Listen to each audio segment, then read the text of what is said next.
So ఇదొక అంశం అయితే నిన్న మళ్ళీ కొలువుల జాతర దానికి సంబంధించినటువంటి నియామక పత్రాలను రాష్ట్ర ప్రభుత్వం నిరుద్యోగులకు అందించింది. ఎల్బీ స్టేడియంలో 30,000 నిన్నటి వరకు 30,000 మంది నిరుద్యోగులకు ఉద్యోగాలను కల్పిస్తూ రాష్ట్ర ప్రభుత్వం ఆఫర్ లెటర్లు ఇచ్చింది, అందరికీ అపాయింట్మెంట్ లెటర్లు కూడా ఇచ్చింది.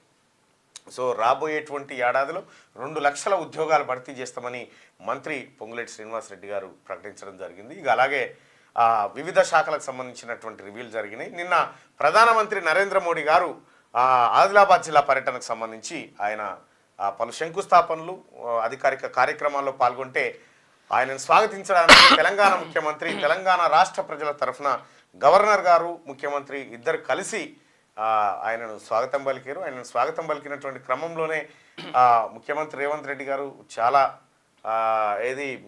కొద్దిగా ఇంప్రెస్డ్గా మాట్లాడడం జరిగింది. మోడీని పెద్దన్న, అన్ని రాష్ట్రాలకు పెద్దన్న లాంటి వాడు మోడీ అని చెప్పి, ప్రధానమంత్రి అని చెప్పి చెప్తూనే కేంద్ర ప్రభుత్వం సహకరిస్తే భారత్ ఎకానమీ $5 ట్రిలియన్ చేరుకోవాలని చెప్పి ప్రధానమంత్రి ఆకాంక్షిస్తూ ఉన్నాడు. భారతదేశంలో ఉన్నటువంటి 5 మెట్రోపాలిటన్ నగరాల్లో హైదరాబాద్ కూడా ఉంది. కాబట్టి హైదరాబాద్లో విస్తరించేటువంటి మెట్రో రైలు ప్రాజెక్టుకు కేంద్రం సహకరించాలని చెప్పి ఈ రకంగా సెట్ చేసుకొచ్చిండు. ఇంకొకటి, మేము ఎలాంటి భేషజాలకు పోము. రైట్, ప్రజలారా మనం ఒక కీలకమైనటువంటి అంశాన్ని మాట్లాడుకుంటే, ఒక రాష్ట్ర ప్రభుత్వం, తెలంగాణ రాష్ట్ర ప్రభుత్వం, అక్కడ భారత ప్రభుత్వం, ఈ రెండింటిని ప్రభుత్వాలుగా చూడాల్సిందే, పార్టీలుగా కాకుండా. ఎందుకంటే పార్టీలన్నిటి కేవలం ఎన్నికల సమయంలో మాత్రమే హోరాహోరీగా పోటీ పడుతూ ఉంటాయి, నిందారోపణలు, ప్రతి విమర్శలు జరుగుతూ ఉంటాయి. కానీ అల్టిమేట్గా ప్రజలు మ్యాండేటరీ ఇచ్చిన తర్వాత వీళ్ళిద్దరు కలిసి పనిచేయాల్సినటువంటి పరిస్థితి ఉంటుంది. ఎందుకంటే భారతదేశం సమాఖ్య ప్రభుత్వం, అటు కేంద్రము ఇటు రాష్ట్రము కలిసి పనిచేయాల్సినటువంటి పరిస్థితి ఉంటుంది.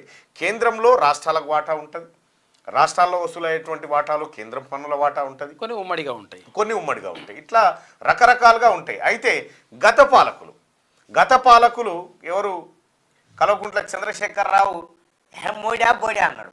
నువ్వు నాకు ఇచ్చేదేందో మేమే పెడుతున్నాము, దేశానికి అన్నాము, మేమే దేశాన్ని చాస్తున్నాము, ఇలా మేము మలిచిపోయి ఉన్నామని చెప్పి ఇట్లా చెప్పేది. సరే, ఇట్లా నా తాత అని 10 ఏళ్ళ బట్టి 10 పైసలు ఇదే, నీ తాన్ని అడగోలుకున్నాను, ఇంకా నా ఎందుకయా అని ఆయన రాగానే ముఖం చాటేసుకొని ఎగబడుకుడు కేసీఆర్. ఈ అన్ని పరిణామాలకు భిన్నంగా రేవంత్ రెడ్డి గారు నిన్న వ్యవహరించినటువంటి తీరు రాష్ట్ర ప్రజలకు, రాష్ట్ర ప్రజల పట్ల, ఈ ప్రాంతం పట్ల ఆయనకు ఉన్నటువంటి నిబద్ధతను చాటుకుంది. ఎందుకంటే ఇప్పుడు తమిళనాడు వాళ్ళు ఎక్కువ అంటే భారతీయ జనతా పార్టీని వ్యతిరేకిస్తారు పూర్తి స్థాయిలో, అంటే ఎక్కువ శాతం పూర్తి స్థాయిలో వ్యతిరేకిస్తారు. అయినా కానీ అక్కడ ఉన్న ముఖ్యమంత్రి స్టాలిన్ ఎప్పుడు ప్రధానమంత్రి వచ్చినా కానీ సాధారణంగా స్వాగతం పలుకుతాడు. ఆ రాష్ట్రానికి ఏవైతే వాటా రావాలనో దానికోసం కొట్లాడి తీసుకుంటాడు. అంటే స్వాగతం వేరు, ప్రధానమంత్రిగా ఆయన గౌరవించాలి వేరు. ఆ తర్వాత నరేంద్ర మోడీ గారికి దేశంలో రెస్పెక్ట్ దక్కాల్సింది, అంతే, నో డౌట్. అది ఏ రాష్ట్రంలో ఏ ప్రభుత్వం అధికారంలో ఉంది, ఏ పార్టీ అధికారంలో ఉంది అనేది సెకండరీ. కానీ గౌరవించాల్సిన బాధ్యత రాష్ట్రాలకు ఉంటుంది.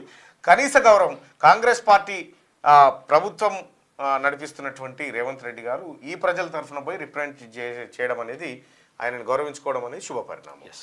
ఇది ఇట్లా ఉంటాయి. తమిళనాడు రాజకీయాలు కొద్దిగా డిఫరెంట్గా ఉంటాయి. తమిళనాడు అంటే ఈ దక్షిణ భారతదేశంలో ఇదంతా ద్రవిడులకు సంబంధించినటువంటి క్షేత్రం లెక్క ఉంటుంది. ద్రవిడ ఉద్యమాలు, ద్రవిడ పోరాటాలు అనేక జరిగినాయి. ఇక్కడ పెరియార్ తీసుకోండి, చాలామంది తీసుకోండి, ఇక్కడ ద్రవిడ ఉద్యమాలు జరిగినాయి.